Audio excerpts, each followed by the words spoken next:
오직 주의 사랑에 매여 내 영 기뻐 노래합니다. 이 소망의 언덕 기쁨의 땅에서 주께 사랑드립니다. 오직 주의 임재 안에 갇혀 내 영 기뻐 찬양합니다.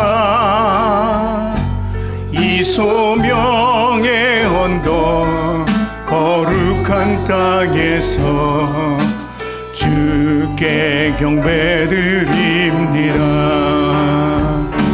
주께서 주신 모든 은혜 나는 말할 수 없네. 내 영혼 즐거이 주 따르렵니다. 주께 내 삶 드립니다. 아멘. 광고 말씀드리도록 하겠습니다. 교회 학교 주일 예배가 오후 2시에 있습니다. 그리고 환우분들을 위해서 계속적으로 기도를 해 주시기 바랍니다. 감기가 굉장히 극성이더라고요. 병원에 아주 환자가 넘친다 그래요. 내과에. 이런 기록이 없다 그럴 정도로 기록이 넘친다 그래요. 그 얘기는 그만큼 아픈 환자들이 많다는 겁니다. 우리 아름다운 열매교회는 다 건강한 이들로 우리 성도로 채워주실 것을 하나님께서 역사하실 것을 믿으시기 바랍니다. 우리 임정화 집사님이 지난주에 시아버지께서 소천하셨습니다. 목사님이셨어요. 그래서 장례를 잘 치렀고 그래서 감사해서 이번 주에 이렇게 떡을 제공해 주셨습니다.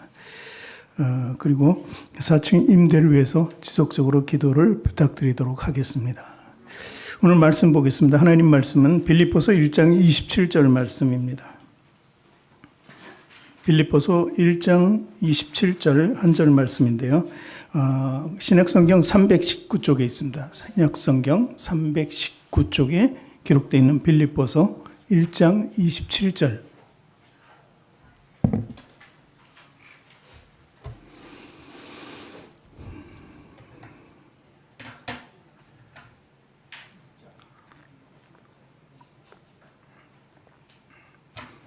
빌립보서 1장 27절 말씀 우리 찾으셨으면 한 목소리로 함께 읽겠습니다.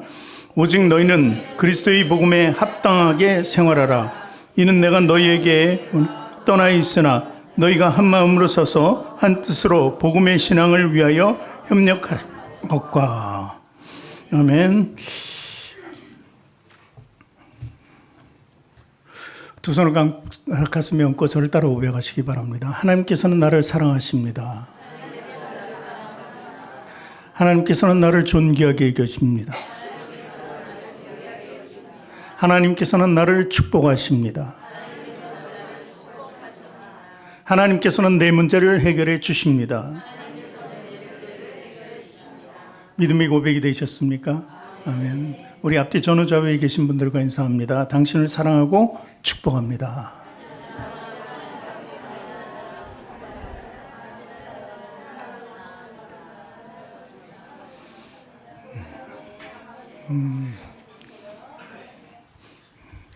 여러분 한 분 한 분을 주님의 사랑으로 사랑하고 축복합니다. 오늘 길이란 제목으로 은혜를 나눌까 합니다. 오늘 읽은 본문 말씀 중에 주 2호지의 말씀이 오직 너희는 그리스도의 복음에 합당하게 생활하라. 이 말씀입니다. 그리스도의 복음에 합당하게 생활하라. 이 말씀의 요지는 이었습니다. 우리가 태어나서 사람이 변한다는 건 참으로 어렵습니다. 이 나면서부터 형성된 그것이 몸에 딱 배가지고 바뀌질 않아요. 죄의 속성도 마찬가지입니다. 죄된 삶을 사는 사람 바뀌기가 굉장히 어렵습니다. 그래서 친구들을 만나고 한참 뒤에 만나도 똑같아요. 그 본성이 똑같은 게 바뀌지 않았더라고요. 사실 교회 안에서도 많은 직분자들이 있지만 직분자들도 보면은 변해야 되는데 그리스도인은 변하지 않는 분들도 있다는 것이죠. 그래서 변화라는 게 굉장히 어렵다는 것을 우리는 알 수 있습니다. 3살 버릇이 언제까지 간다고요? 80. 이제 80이 아니라 100세까지는 가는 것 같아요. 계속 수명이 길어져서. 그래서 고치기 어려운데 우리 그리스도인들은 일단 변화가 되는 사람을 이야기합니다. 변화되지 않은 사람은 그리스도인이라고 할 수가 없습니다. 그래서 하나님의 의와 그리고 진리로 거룩하게 지으심을 받아야 돼. 이렇게 변화가 돼야 된다는 거예요. 또는 우리 마음이, 그러니까 심령이 새롭게 되어야 돼요. 새롭게 된다는 것이죠. 그래서 새롭게 됨으로써 변화를 받는 것이 바로 그리스도인이에요. 그리스도인이 되기 위해서는 이런 변화와 바뀜이 확실하게 있어야 된다는 사실이죠. 그런데 이렇게 변할 수 있는 힘은 어디 있는가? 그것을 한번 찾아보면 디모데후서 3장 16절 17절을 보면 알 수 있습니다. 우리 같이 읽습니다. 모든 성경은 하나님의 감동으로 된 것으로 교훈과 책망과 바르게 함과 의로 교육하기에 유익하니 그리고 이는 하나님의 사람으로 온전케 하며 모든 선한 일을 행하기에 온전케 하려 함이니라. 하나님의 사람으로 온전케 한다는 것이죠. 그것이 바로 그리스도인이 이렇게 온전케 되어야 되는데 어떻게 해야지 된다고요? 16절을 다시 뒤로 보면은 하나님의 감동으로 된 성경이 필요하다는 거예요. 왜 필요하냐면 성경 안에는 교훈과 책망과 바른함과 의로 교육하기 이렇게 해서 이런 말씀들을 통해서 변화받을 수 있게 된다는 것입니다. 이런 4가지 말씀 보니까 이것은 하나님께서 주시는 자원이에요. 우리가 어떻게 살아가야 하는 것을 그 방책을 가르쳐주는 자원이 바로 성경 안에 있다고 이렇게 기록하고 있는 것입니다. 조금 전에 제가 변해야 된다 그랬잖아요. 변해야 그리스도인이라. 그래서 이런 말씀을 통해서 성경을 통해서 변할 수 있다는 거예요. 모든 사람은 다 변하지 않지만 그리스도인은 성경을 통해서 변화된 사람이라는 것이죠. 그것을 분명히 우리는 알아야 돼요. 자, 오늘 길이라는 제목으로 이제 은혜를 나눌까 하는데, 길이라는 게 사실 어떤 길을 쭉 가다 보면 마지막 끝나는 지점이 항상 있어요. 길이라는 게. 우리 끝길을 잘 못 가봤죠. 농촌길이나 이런 데 가면은 도로가 끝이 있어요. 내비게이션을 보면 끝에는 없다. 이렇게 해서 이제 끝이라는 것을 알 수 있습니다. 그렇듯이 우리가 행하는 길도 끝이 있고 우리 삶에도 끝이 있어요. 우리 삶의 끝은 죽음이라고 하죠. 그래서 이 길 2가지를 볼 때 막다른 길에 우리를 다다른다 하는 말을 많이 해요. 길이 없다 이런 말을 많이 해요. 그것은 내가 정말 대처할 수 없는 어려움에 처하잖아요. 그것을 막다른 길이라고 얘기합니다. 그리고 좀 전에 얘기했던 죽음의 길이 2가지가 있는데 사실 그리스도인이라는 것 그리고 변화된다는 것은 이 길 뒤에 또 길이 있다는 것을 의미합니다. 예수님께서 뭐라 그래요? 나는 길이요 진리라고 했어요. 길이 있다. 세상 사람들은 길이 없어요. 누구도 길이 없는데 그 막다른 길에 처해져 있더라도 우리 그리스도인에게는 길이 또 제시되는 거예요. 예수님을 통해서 길이 하나 나오는 거예요. 그러니까 지도에 없던 것이 새로운 지도를 통해서 길이 나는 것을 볼 수 있어요. 그래서 앞으로 갈 수 없었는데 그 길이 나타남으로 인해서 그 지도를 보고 또 앞으로 나갈 수 있게 하는 거예요. 그것이 바로 그리스도인의 길이라는 것입니다. 또 죽으면 끝이잖아요. 죽으면 끝인데 심판이 있다 그랬어요. 그럼 우리 길은 또 어디로? 영생의 길로 나가게 되는 거예요. 죽으나 사나 우리는 길이 끝나지 않고 길은 계속 열리게 된다는 것을 믿으시기 바랍니다. 그래서 그리스도인은 항상 길과 진리에 대한 예수님의 그 말씀대로 새로운 길을 항상 가게 돼 있다는 거예요. 하나님의 지도를 따라서 우리는 항상 살면서 이 생에 마감하는 날은 이제 완벽한 영생의 길로 들어가게 된다는 것이죠. 그래서 이처럼 성경은 우리에게 이 성경은 뭘 보여준다고요? 길을 보여준다는 거예요. 길.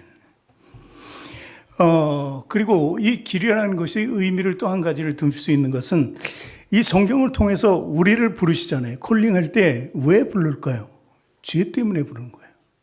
하나님께서 죄를 해결해 주시기 위해서 우리를 부르는 거예요. 누구를 통해서? 예수 그리스도를 통해서. 그러니까 성경은 우리가 죄인으로서 하나님께로 나가는 길, 그것을 제시해 줍니다. 그리고 이제 죄인들이 구원함을 받았잖아요. 죄사함을 받은 사람에게 이제 하나님과 동행하면서 살아가는 길, 그 2가지를 보여준 거예요. 그래서 성경의 책 권별로 이렇게 보면은, 대개 이제 예를 들어서 이제, 우리가 잘 아는 레위기는 잘 안 읽으려고 그러잖아요.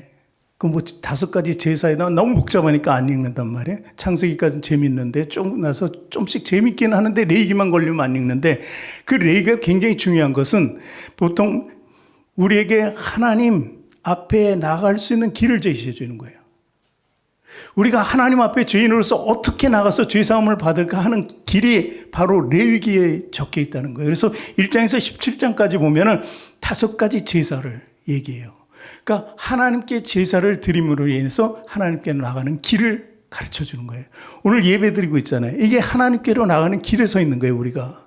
그렇듯이 죄인으로서 여러분들이 하나님께 나가기 위해서 이 자리에 있다는 거예요. 한 주간에 또 뭐 이것저것 뭐 죄도 지었겠죠. 그렇다면 오늘 또 기도할 때 그러잖아요. 맨날 한 주간의 삶을 통해서 우리가 죄인 되었는데 회개합니다 하고. 그러니까 이게 예배, 하나님께 드리는 제사가 바로 죄인으로서 하나님께 나가는 길을 제시하는 것이라는 거예요.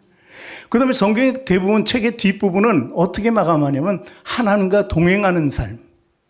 그러니까 이 죄된 사람을 버리고 이제 다시 새롭게 돼서 살아가는데 너무 고난이 많아요. 굴곡이 많아요.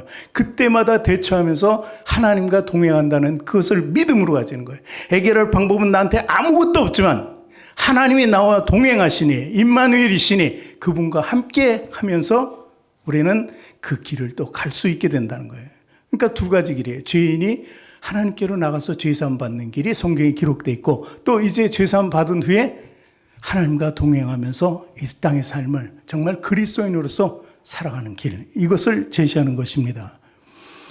또 길을 우리말로 얘기하면 우리말이 참 한 가지 말을 해도 참 그렇잖아요. 눈 하면은 이 눈도 있지, 내리는 눈도 있지, 막 이렇게 표현이 되잖아요. 근데 길도 참 여러 가지 뜻이 있어요. 첫 번째로 길을 보면은 우리가 사람이 걷는 길을, 거기를 뭐라 그래요? 네. 저기 차는 어디로 다녀? 도로. 사람은 인도로. 네, 이렇게 다닙니다. 그러니까 사람이 가는, 그러면 기차는 어디로 가죠? 철로. 레일이라 그러죠. 그 다음에 비행기나 배는 어디로 가요? 항로. 예, 이렇게 잘 아시네. 이 길이 중요하죠. 길을 이탈하면은 사고가 나게 돼 있어요. 그죠? 내가 인도로 안 가고 차도로 가면은 사고 나게 돼 있고, 차가 인도로 올라가도 또 사고가 나고, 레일 위를 벗어나면 열차가 전복되고, 배도 마찬가지입니다. 항로를 이탈하면 그 목적지에 도착할 수가 없고, 그리고 비행기도 마찬가지입니다. 항로를 이탈하면 안 되는 거예요. 1983년 9월 1일 날 대한항공 007편이 269명의 승객을 타고 미국에서 우리 한국으로 옵니다. 근데 오는 길에 보면은 저는 이제 숱하게 다녔는데 일본 쪽을 통해서 들어와요. 항상. 근데 이 비행기가 항로를 잃어버렸어요. 그래서 어디로 가요? 일본 쪽이 아니라 북쪽으로 가는 거예요. 북쪽은 어디예요? 러시아잖아요. 소련 여러분. 러시아로 가서 결국 거기에서 어떻게 됩니까? 이게 웬 비행물체가 러시아를 향해서 오는 거예요. 그러니까 그냥 미사일로 격추시켜버려서 모두 다 죽어버렸다는 거예요. 이 길을 벗어난다는 것은 참으로 그래서 위험천만한 일이라는 것입니다. 이런 길이 있고, 그리고 또한 굉장히 내가 대처하기 어려운 고난에 닥쳤을 때, 힘들 때 우린 뭐라 그래요? 길이 없다, 길이 없다. 그죠? 그것은 뭐예요? 방법이 없다. 좀 전에 누가 말씀하신 방법이 없다 하는 것을 길로 얘기합니다. 근데 우리가 인간이 살아가면서 지금 2가지 길을 제시하는데, 하나님께서 우리에게 길을 제시하는 것은 삶입니다. 우리의 삶을 길이라 그래요. 역대하서 21장 12절 13절을 읽어볼게요. 선지자 엘리야가 여호람에게 글을 보내어 가로되 왕의 조사 다윗의 하나님 여호와의 말씀이 내가 네 아비 여호사밧의 길과 유다왕 아사의 길로 행치 아니하고 이스라엘 열 왕의 길로 행하여, 이 말씀이 기록되어 있어요. 엘리야가 여호람에게 질타하는 거예요. 너는 왜 네 아버지 여호사밧과 할아버지인 왕 아사, 12절을 같이 보여주실래요? 다시. 그러면 여호사밧의 길과, 길이라고 되어 있죠. 그리고 유다왕 아사의 길로 행치 않고, 길이라고 성경은 기록해요. 이것은 어떤 길을 갔다는 게 아니에요. 그 다니던 길로 너 다니지 왕궁에서 왜 다른 길로 가느냐는 뜻이 아니라 여호사밧의 삶과 할아버지 아사의 삶처럼 살지 않고 왜 죄된 길로 가느냐고 여호람에게 얘기하는 거예요. 할아버지, 아버지는 하나님의 뜻대로 살았는데 그 삶을 다 그렇게 전부를 드렸는데 너는 왜 하나님을 떠난 삶을 사냐고 질책을 하고 있는 것입니다. 그러면서 13절에 그 얘기를 어떻게 하냐면 오직 이스라엘 열왕의 길로 행하여 이스라엘은요, 북이스라엘이 19왕이 있었어요. 전부 패역한 왕이에요. 하나도 선한 왕이 없었어요. 그래서 이스라엘의 열왕을 비교하는 거예요. 너는 왜 유다인데, 남유다인데, 그래도 유다에는 그래도 한 8명 정도 좋은 왕이 있었단 말이에요. 20왕 중에. 근데 위에는 한 사람도 없었다는 거예요, 왕이. 그래서 이스라엘의 열왕의 길로 가냐. 그들의 삶을 본받아서 왜 길로 가느냐고 엘리야가 그들에게 질책을 하고 있는 모습입니다. 여기서 길 나오잖아요. 열왕의 길. 이것이 바로 삶이에요. 하나님께 주어진 내 삶이라고 볼 수 있어요. 그러니까 나의 삶에 얘기하는 것이 길이라고 얘기하는 것입니다. 이 말씀을 통해서 또 우리가 알 수 있는 것은 우리 자녀들에게 무엇을 남겨줘야 돼요? 물질이요? 뭐 권세, 지식 뭐 이런 거 다 좋습니다. 그런데 오늘 이 말씀을 읽어보니까 뭘 자녀에게 줘야 되겠어요? 신앙입니다. 신앙. 올바른 삶을 가르쳐줘야 되는 거예요. 세상의 것을 구하지 않고 하나님을 구하는 그 삶을 자녀들에게 우리는 가르쳐 줘야 한다는 것입니다. 그것이 진정한 유산이라는 것입니다. 그래서 우린 길에 대해서 굉장히 소중함을 여기고 하나님께서 여기에는 우리의 삶을 표시해 줬다. 우리의 길, 우리의 삶을 나타내셨다는 것을 믿고 성경에 우리는 의존하면서 살아야 된다는 것입니다. 사실 우리 코로나 때문에 3년 동안 완전히 그리스도인들이 길을 잃어버렸어요. 아주 그냥 교회가 뭐 예배를 드리지 못했고, 뭐 온라인으로 막 드렸는데, 예를 들어서 뭐 한 반 이상이 빠졌대요. 저기 중동 교회가 있는데, 중동 순복음 교회가 있는데, 거의 한 4천 명이 예배 드렸는데, 온라인으로 예배를 드리면은 그 4천 명은 그래도 아무 시간에나 드려도 될 수 있으니까 다 충분히 드리고 다른 사람도 보지 않겠나 그랬더니 조회수를 보니까 3천이 안 되더라는 거예요. 3천이. 오던 사람도 집에서 드리니까 안 드린다는 거예요. 그리고 교회 가려면 우리가 좀 잘 입잖아요. 이쁘게 입고 단정하게 입고 이렇게 나간단 말이에요. 하나님을 뵙는 거니까. 그런데 이제 온라인으로 들으니까 처음에는 그렇게 하다가 나중에는 파자마 바람으로 예배를 드리는 거예요. 이런 게 우리가 길을 잃었다 이렇게 표시할 수 있습니다. 그래서 길을 잃은 사람은 과연 어떻게 해야 되느냐. 이 답은 바로 요한계시록 2장 에베소서의 교회를 보면 알 수 있습니다. 계시록 2장 4절 5절 말씀을 보겠습니다.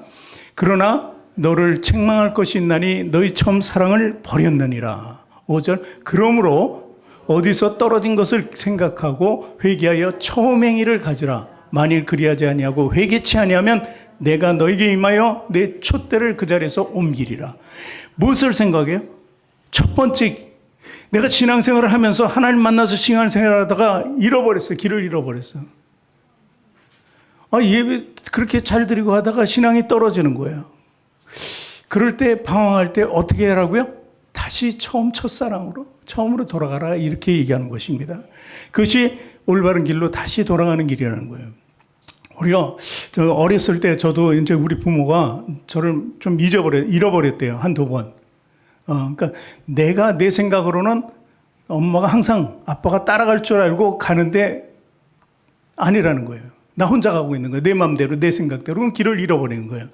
그랬을 때 찾는 방법이 어디 있냐면요. 내가 다른 데로 가면 못 찾아요.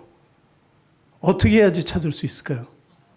있던 길, 그곳으로 다시 돌아가면 돼요.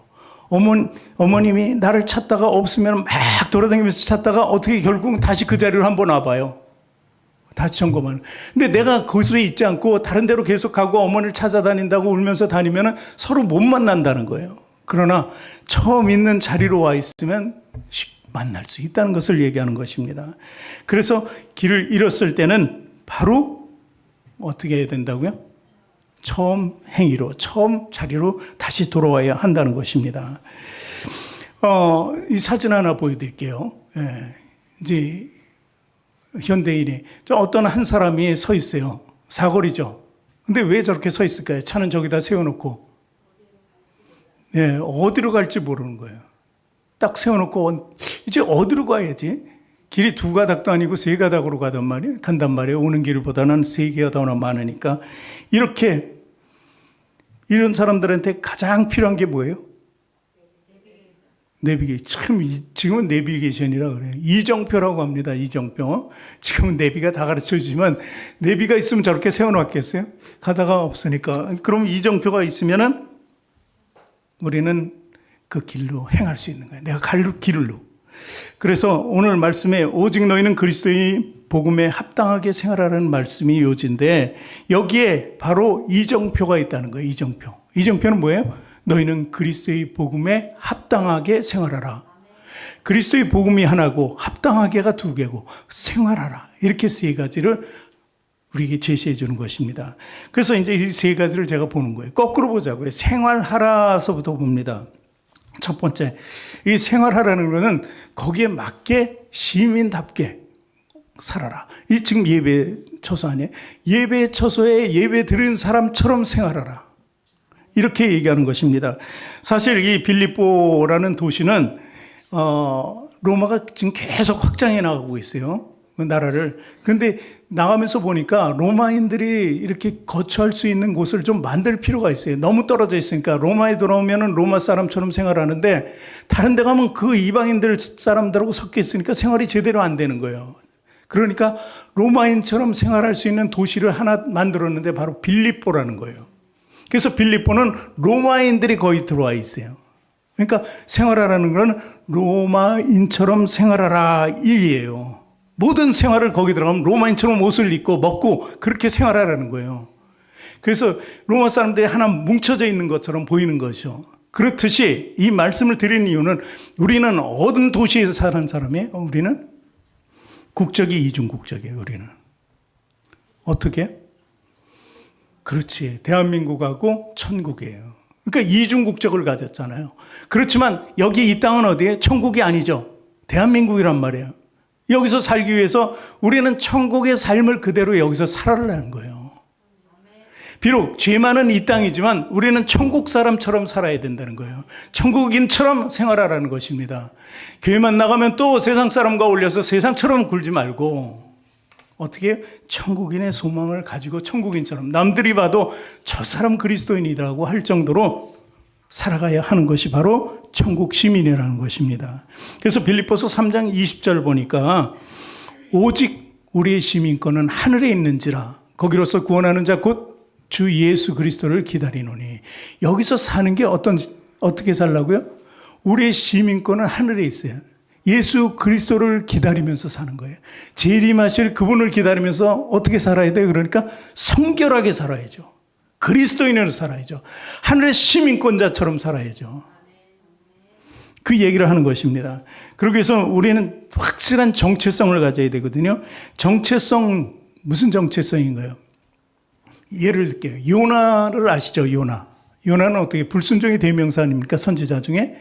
근데 요나가 처음부터 불순종한 건 아니에요. 순종을 잘했기 때문에 그동안에 하나님께서 너에게 또 명령을 주신 거예요. 잘하지 않는데, 모르는데 처음부터 그렇게 주진 않죠. 니네 가서 복음을 전하라. 뭐 이렇게 얘기 안 하죠.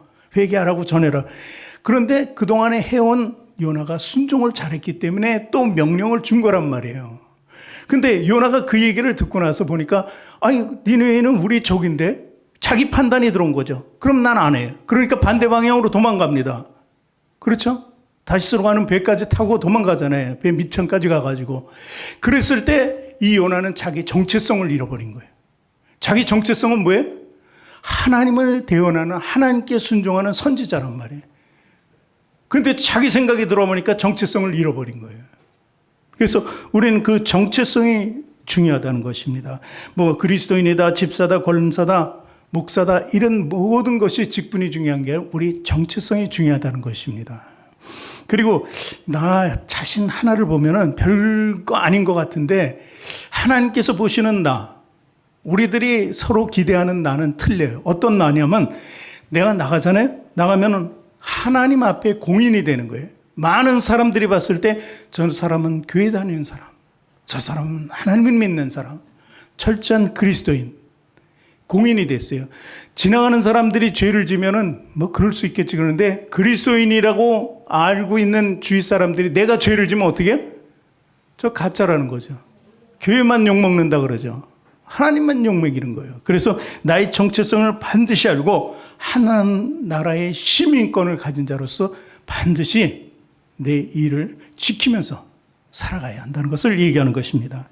그리고 또 두 번째로 보면 그 이정표가 합당하게 생활하는 거, 합당하게. 뭐에 합당하게인가 하는 것을, 이 합당하라는 말이 가치 있는 삶을 얘기합니다. 빌립보에 있는 사람처럼 생활해야 되는데 로마인처럼 또 합당하게 가치 있는 삶을 살아가는 것입니다.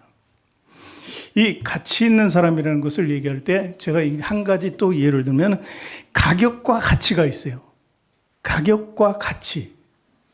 조금 더 쉽게 표현하면 상품과 작품의 차이.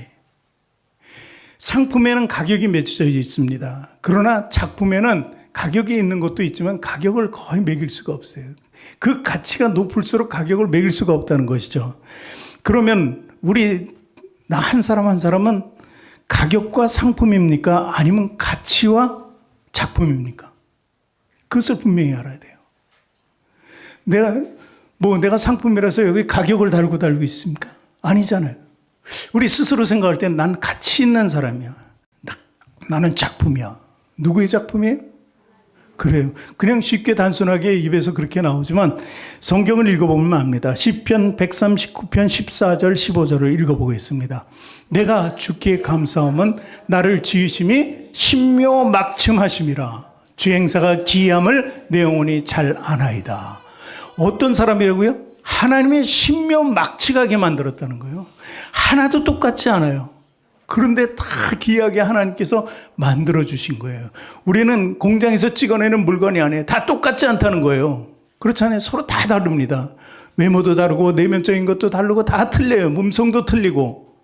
그렇기 때문에 신묘막측하게 지었다는 거예요. 하나님께서. 또 5절을 읽어볼게요. 5절, 15절이죠. 내가 은밀한 데서 지음을 받고 땅이 깊은 곳에서 기이하게 지음을 받은 때 나의 형제가 주의 앞에 숨기지 못하였나이다. 우리는 은밀한 데서 지음을 받았어요. 기이하게 지음 받았다는 거예요. 그러니까 우리는 가격이나 상품이 아니고 작품이에요. 가치 있는 작품이라는 것입니다. 사진 하나를 또 보겠습니다. 예. 네, 이게 이제 미국에 있는 어느 유명한 교수가 이 거미라는 조형물을 만든 거예요. 굉장히 뜻이 아주 큰 공원이고 굉장히 사이즈가 큽니다. 어마어마하게 큰 건데 참 사람들이 물어봅니다. 저 작품을 봤을 때 가치로 여기겠어요? 아니면은 작품으로 여기겠어요? 작품으로 여긴다요. 자, 저게 근데 녹이 완전히 쓸어가지고 이제 볼품이 없게 됐어요. 그래서 다 잘라버려야 되겠어요. 이거 어떻게 그러니까 다 분해한 거예요. 잘게 썰어서 다시 이제 팔아버려야지, 고철로. 그때는 어떻게 돼요? 이게 가격과 상품으로 바뀌는 거예요. 만들어 놨을 때는 저게 얼마나 가치가 있을까? 저게 잘 만들었네. 이렇게 그것을 논했는데 다 이제 녹슨 것을, 못 쓰게 된 것을 다 분해해서 버리게 되니까 상품으로 나가는 거예요, 상품으로. 예를 들어서 가치, 작품으로 했을 때는 우리나라 돈으로 수십억이었는데 다 이렇게 잘라서 버리게 되니까 30만 원밖에 안 되더라 이거예요. 그러니까 하나님께서 우리를 세운 것은 저렇게 작품을 만들게 세운 거예요. 우리는 녹슬지도 않아요. 버려지지 않는다는 것입니다. 근데 우리가 신앙을 떠나면 버려지게 돼 있다는 것입니다. 그러니까 우리는 정말 고물 장사들이 말하는 그런 고물의 가치가 아니고 하나님께서 만드신, 그냥 어느 교수가 만든 것이 아니라 하나님께서 만드신 위대한 작품이라는 것을 우리는 분명히 알아야 된다는 사실입니다. 그래서 우리 가치 있는 삶은 어떻게 살까? 정말 어떻게 살아야 가치 있는 삶인가? 빌립보서 4장 4절에 보니까 이렇게 살라고 기록되어 있습니다. 주 안에서 항상 기뻐하라. 내가 다시 말하노니 기뻐하라. 이 참 단어는 쉬운데 어렵잖아요. 슬픈 일에도 기뻐하고 괴로운 일에도 기뻐하고 할 수 없잖아요. 그러나 주 안에서 항상 기뻐하라는 거예요. 어쨌든 기뻐하라는 거예요.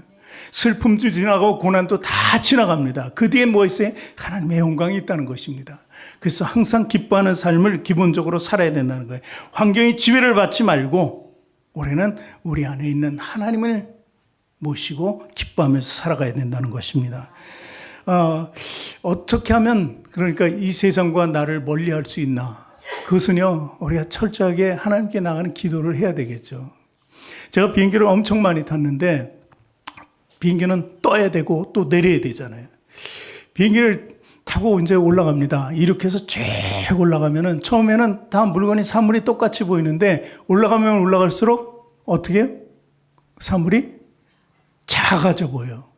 야, 올라갈수록 작아지네? 그러다가 어느 궤도에 올라오니까 안 보여. 이게 바로 이런 원리입니다. 우리가 세상과 함께 있으면 세상밖에 보이지 않아요. 근데 하나님을 보면서 살아가면 점점 세상은 작게 보여요. 정말 신앙이 성숙해지면 세상은 온데 간데 없고 오직 주님만 보이는 거예요. 세상과 나는 간 곳 없고 주님만 보인다는 것입니다. 이런 삶을 살아야 한다는 것이죠. 그리고 또 우리는 그렇게 가치 있는 삶을 살기 위해서는 예수님처럼 살아야 돼요. 예수님의 성품을 닮아가야 돼요. 빌립보서 4장 5절을 한번 말씀 보겠습니다. 너희 관용을 모든 사람에게 알게 하라. 주께서 가까우시니라. 관용은 용서해 주라는 거예요. 용서의 삶을 산다는 것. 여러분 하도 많이 들은 말씀 중에서 가늠한 여인 있잖아요. 그 돌로 쳐 죽여야 될 여인. 그 여인을 이제 예수님 앞에 끌고 옵니다. 저 여자를 어떻게 해야 되냐고 물어보잖아요. 그랬을 때 예수님께서 뭐라 그러셨어요? 죄 없는 자가 먼저 돌로 치라. 그랬을 때 그 얘기하고 나가니까 아무도 없어요. 그렇죠. 모두가 죄인이라는 거예요. 그럴 때 주님께서 말씀하셨어요. 나도 너를 용서치 않지만 하나님께서 용서해 주신다는 거예요. 아버지께서 너를 용서해 준다는 거예요. 다시는 죄를 범하지 말라. 이것은요, 용서하라는 말이에요. 하나님 아버지께서도 다 용서하시는데 하물며 나 아닌 너희들까지도 용서의 삶을 살아야 된다는 거예요. 그래서 베드로가 질문했을 때 그랬잖아요. 7번씩 70번이라도 용서하라. 그렇잖아요. 네 형제를 용서하라고 이렇게 기록이 되어 있는 것입니다. 그래서 이렇게 관용을 베풀면서 사는 것, 남들은 할 수 없어요. 세상 사람은 할 수 없지만 우리는 할 수 있는 것이 바로 그리스도인으로서 가치 있는 삶이라는 것을 믿으시기 바랍니다. 그리고 이제 또 모든 일을 대해서는 어떻게 살아야 되냐면 우리가 이 말씀 빌립보서 4장 6절 말씀 한번 또 보겠습니다. 아무것도 염려하지 말고 오직 모든 일에 기도와 간구로 너희 구할 것을 감사함으로 하나님께 아뢰라. 기도는 평상시에잖아요. 간구는 급한 거예요. 평상시든 급하든 너희 구할 것을 감사함으로 하나님께 아뢰라고 이렇게 얘기하는 것입니다. 근데 여기서 주의할 것은 왜 모든 일에 하나님께 아뢰야 되냐면 나는 무능력한 사람이라는 것을 하나님 앞에 내려놓게 해서요. 보이는 거예요. 예수님 앞에 하나님 앞에 내가 무능력해서 아무것도 할 수 없습니다. 그냥 염려만 가지고 있습니다. 염려라는 건 두 가지 생각을 가졌다는 거예요. 그런데 그것 다 버리기 위해서는 어떻게 해요? 주님께 나와가서 감사함으로 기도해야 된다는 것입니다. 그랬을 때 4장 7절 말씀에 답이 나오죠.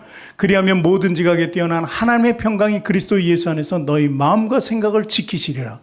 여기 중요한 게 있습니다. 그리하면 모든 것을 감사함으로 주님께 아뢰면 모든 지각에 뛰어난 하나님의 평강이 예수 안에서 너희 마음과 생각을 지키시리라. 이 말씀을 두고 우리 생각해 봅시다. 기도할 때 어떤 걸 기도해요? 참 세상적인 걸 놓고 기도를 많이 해요. 자녀를 위해서 놓고 기도하고 사업장을 놓고 기도하고 내 직장, 내 삶을 위해서, 물질을 위해서, 명예를 위해서, 권세를 위해서 이런 것 놓고서 막 기도한단 말이에요. 근데 하나님께서 답을 줄 때는 어떻게 준다고요? 물질을 주지 않아요. 권세를 주지 않아요. 너 필요한 거 주지 않아요. 뭘 준다고요? 하나님의 평강을 준다는 거예요.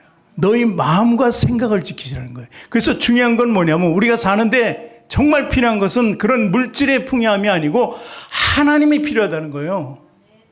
그래서 그분이 내 안에 들어왔을 때 있거나 없거나 있어도 좋지만 없어도 나는 자족하면서 살 수 있는 그 사도 바울의 삶을 살아갈 때 우리는 정말 하나님의 평강을 누릴 수 있게 된다는 것입니다. 그것이 바로 하나님의 약속이에요. 사업체 건강을 준다는 것보다는 하나님의 마음과 생각을 지켜주신다는 거예요.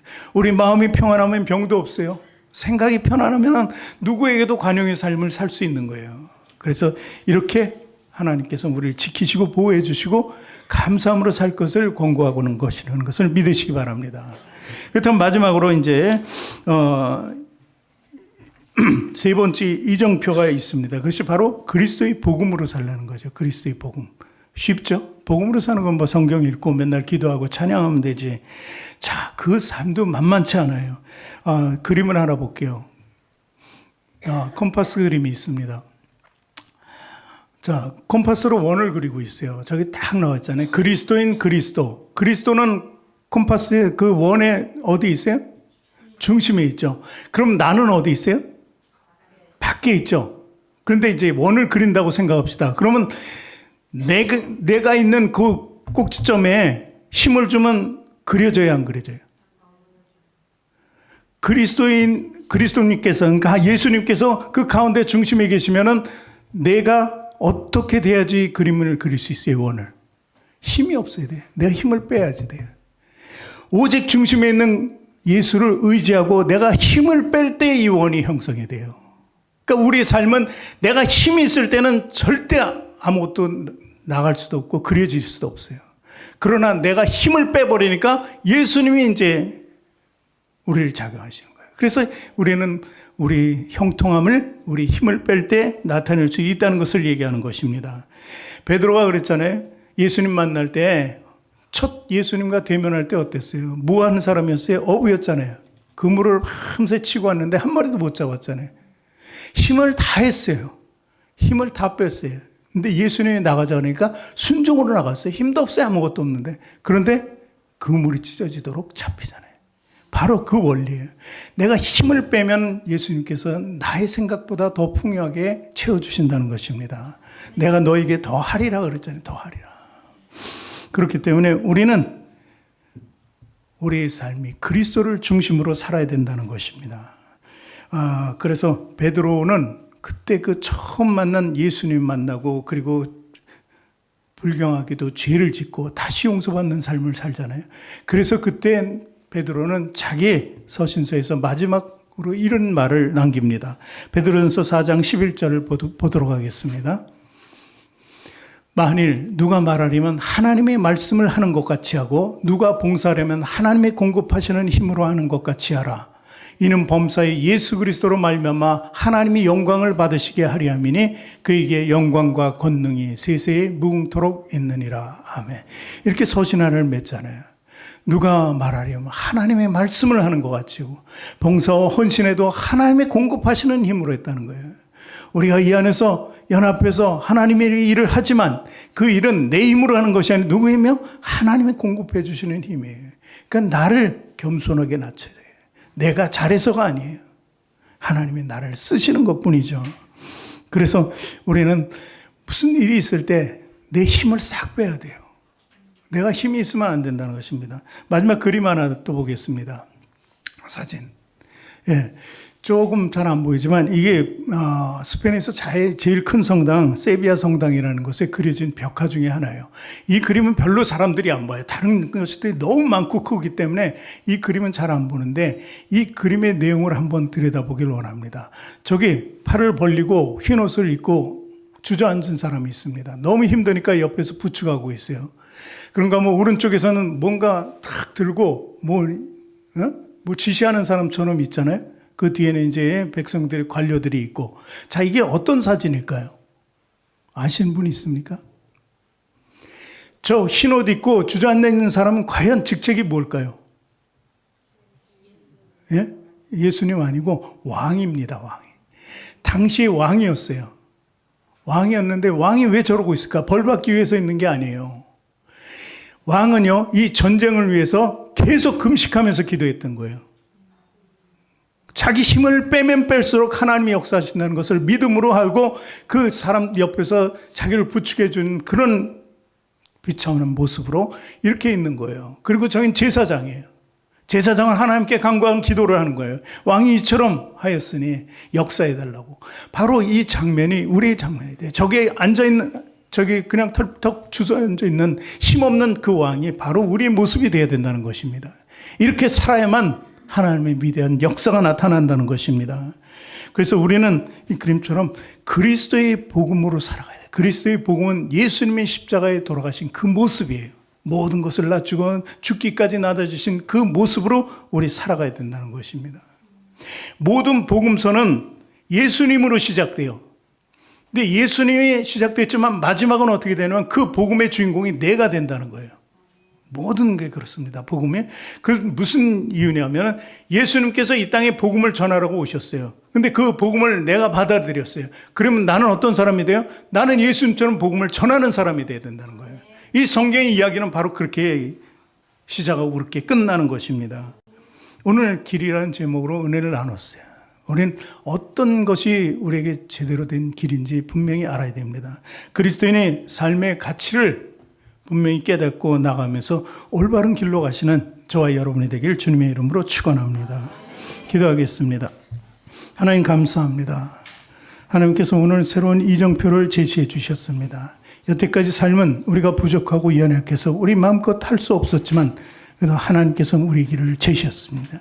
우린 가치 있는 삶을 살아갑니다. 우리 그 충분한 가치를 가지고 어렵든 그리고 우리가 정말 힘든 일을 많이 겪든 그리고 좋은 일이 있든 풍요로운 삶이 우리에게 주어지든 항상 주님 안에서 살 수 있도록 하나님 도와주시옵소서.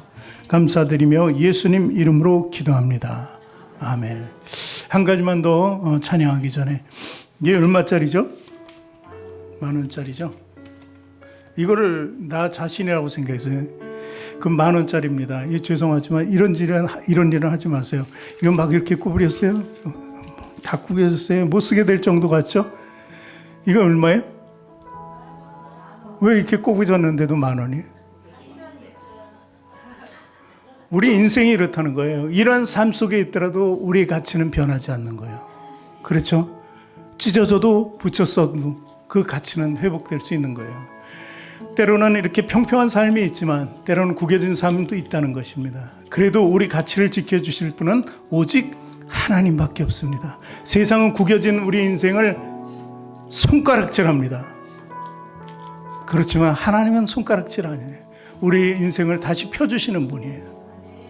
그 하나님 저와 여러분께 함께 있다는 것을 믿으시기를 다시 한번 주님의 이름으로 축원합니다. 우리 기도하겠습니다. 기도가 아니라 찬양하겠습니다.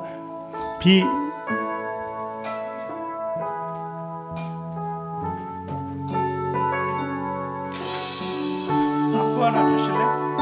악보. 찬양팀 다 나오고 저기 악보 있어.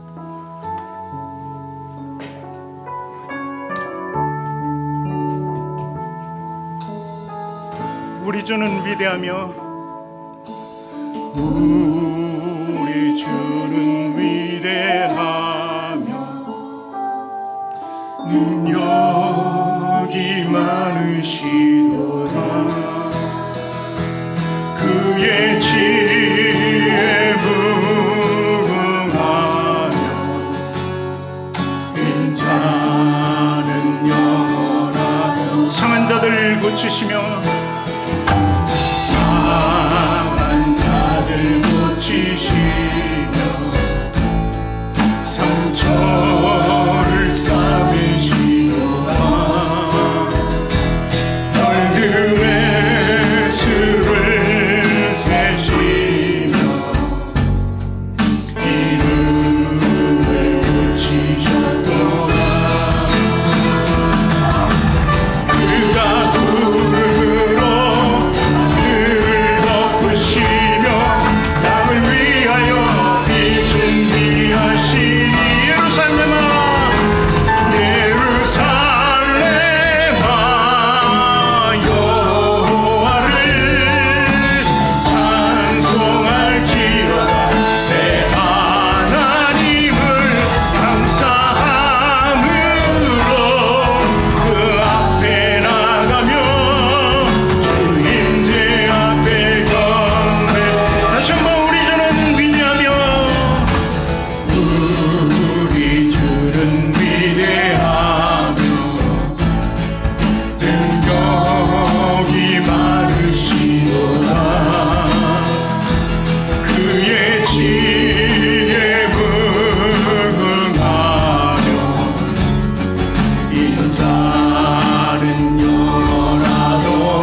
제시하는 예수 그리스도를 통해서 오직 생명의 영생의 길로 가게 해달라고 기도하시고, 또한 어떤 어려움이 있고 환난이 있더라도 주님께서 제시하는 새로운 지도를 보며 앞을 헤쳐나갈 수 있게 해달라고 기도하시고, 또한 교회를 위해서, 그리고 나의 삶을 위해서, 가정을 위해서, 그리고 또한 여러분의 모든 문제를 놓고 이 시간에 주여 한번 외치고 함께 기도하겠습니다. 주여! 거룩하신 하나님 아버지, 은혜와 사랑을 감사드립니다. 하나님, 우리는 우리 멋대로 살아온 그 인생을 다시 한번 고백합니다. 세상과 어우러지는 그 죄된 삶 속에서 벗어나지 못하고 오직 주를 믿는 믿음도 없이 살아왔던 나를 다시 한번 고백합니다. 하나님, 이 연약한 믿음, 아버지 하나님, 우리를 돌보신 줄 믿사오니 이 시간에 다시 한번 회개하고 나가길 원하오니, 하나님, 이제 처음으로 다시 돌아가며 내 길의 이정표를 바로 울고 성경 살아갈 수 있도록 하나님 인도하여 주시옵소서. 우리 길을 이끄시는 분 오직 예수, 그리고 우리 생명 주신 분 오직 하나님이시니 성령의 도우심 따라 살아가게 하여 주시옵소서. 오늘도 연약함으로 기도합니다. 아버지 하나님, 낮은 자를 쓰시는 하나님, 겸손한 자를 쓰시는 하나님 믿사오니 우리 죄를 점점 낫게 하시고 하여 주셔서 오직 주님이 명령 따라 사는 삶을 살게 하여 주시옵소서. 주님을 앞세우고 주님과 동행하는 삶을 살게 하여 주시길 원합니다. 아버지 하나님, 어디서나 예수 그리스도의 이름만을 높이며 살게 하여 주시고, 저 원수 사탄 마귀를 그리스도의 이름으로 물리칠 수 있도록 우리에게 힘주시고 환경도 이기며 나갈 수 있도록 하여 주시고, 아버지 긍정적인 삶을 통해서 하나님께 나갈 수 있는 귀한 믿음을 허락하여 주시옵소서. 우리 자녀들을 위해서 하나님 기도하니 자녀들을 돌봐주시옵소서. 또한 우리 아름다운 열매 교회를 하나님 기억해 주시고, 아버지 늘 풍성한 은혜를 주셔서 늘 주님께 나갈 수 있는 교회가 되게 하여 주시옵소서. 이 땅의 사명을 감당할 수 있는 교회가 되게 하여 주시고, 맡은 바 임무들을 잘 수 있도록 하나님 힘주시옵소서. 능력을 허락하여 주실 줄 믿사오니 아버지 하나님, 우리 안에 역사하여 주시옵소서. 주님 역사하여 주시옵소서. 감사함으로 그 앞에 나가며 주 임재 앞에 경배. 예루살렘아, 예루살렘아, 여호와를 찬송할지어다. 내 하나님을 감사함으로 그 앞에 나가며 주 임재 앞에 경배. 어린 양 찬양하리, 어린 양 찬양하리. 내 평생 그 하나로 충분해요. 어린 양 찬양하리. 내가 주의 임재야. 어린 양 찬양하리. 우리 모두 그 자리에서 일어나서 같이 찬양합니다. 하리. 내 평생 그 하나로 충분해요. 어린 양 찬양하리. 내가 주의 임재. 다시 한번 어린 양 찬양하리. 어린 양 찬양하리. 생급 하나로 충분해요. 어린 양 찬양하리. 내가 주의 임재 안에서. 거룩하신 하나님 아버지요, 오늘도 그 은혜와 사랑에 감사를 드립니다. 하나님, 우리 부족하고 연약하고 죄 많은 모습 속에서 우리를 변화시켜 주시고 주 안에 설 수 있게 해주심을 감사드립니다. 길이요 진리요 생명이신 예수님의 뜻에 따라 살게 해주시니 감사합니다. 이제 모든 것에 감사하며 나가게 하여 주시고 늘 주님만을 위해서 살아가는 놀라운 그리스도인의 삶을 허락하여 주시옵소서. 성도의 본분을 지키게 하여 주시고 아버지 하나님 뜻에 따라 우리 모든 것을 드리게 하여 주시옵소서. 이제 주님만 의지하는 임마누엘의 삶을 살게 하여 주시고 내 뜻과 내 환경, 내 모든 것을 다 이제 내려놓고 주님 앞에 나갈 수 있도록 하나님의 은혜를 내려 주시옵소서. 그래서 우리 성도들 한 사람 한 사람이 우리 주님 안에서 우뚝 서게 하여 주시고, 주님이 귀 쓰는 그릇이 되게 하여 주시고, 주님의 축복하는 대상이 되게 하여 주시옵소서. 그래서 모두가 꾸어지고 나눠주는 귀한 인생을 살아가게 도와 주시옵소서. 30배, 60배, 100배의 열매의 결실을 맺는 우리 귀한 은혜가 우리 성도들에게 넘치게 하여 주시옵소서. 아버지, 이를 위해서 늘 기도하고 있사오니 기도의 힘과 능력을 허락하여 주시옵소서. 지치지 않도록 붙잡아 주시옵소서. 또는 원수사탄 마귀가 일절 틈타지 못하도록 우리를 지켜보아여 주시옵소서. 예수 그리스도 이름으로 이제 내가 명하노니 귀신은 떠나갈지어다, 마귀는 떠나갈지어다, 사단도 떠나갈지어다, 어떤 방해라는 요소도 떠나갈지어다, 우리 사업장에서 떠나갈지어다, 직장에서 떠나갈지어다, 우리 삶에서 떠나갈지어다, 가정에서 떠나갈지어다, 환경에서 떠나갈지어다. 아버지 하나님, 주님의 뜻대로 살아가는 우리 귀한 성도들, 그 아픔과 고난을 하나님께서는 다 아시고 계신 줄 믿습니다. 이 시간 기도했던 그 모든 것들이 다 주 안에서 뜻이 이루어지고 이제 평강과 주님의 은혜만 남게 하여 주시옵소서. 오늘도 귀한 예물 드린 손길을 하나님 기억하시고 저들을 갚아 주시옵소서. 이 교회를 위해서 넘치도록 사용되게 하여 주시고 많은 영혼을 구원하는 그 일을 감당할 수 있도록 하나님 풍족하게 내려 주시옵소서.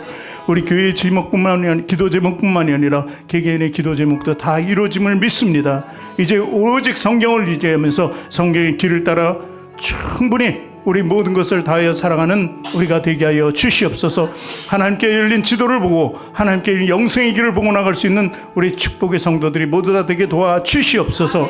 이제는 우리 구주 예수 그리스도의 크신 은혜와 하나님의 사랑과 그리고 성령님의 내주교통 인도 역사 운행 동행하심이 오늘 모여서 예배드린 모든 성도들 머리 위에와 사업장과 직장과 가정과 자녀와 학업 위에 지금부터 영원토록 함께 하시기를 간절히 축원하옵나이다.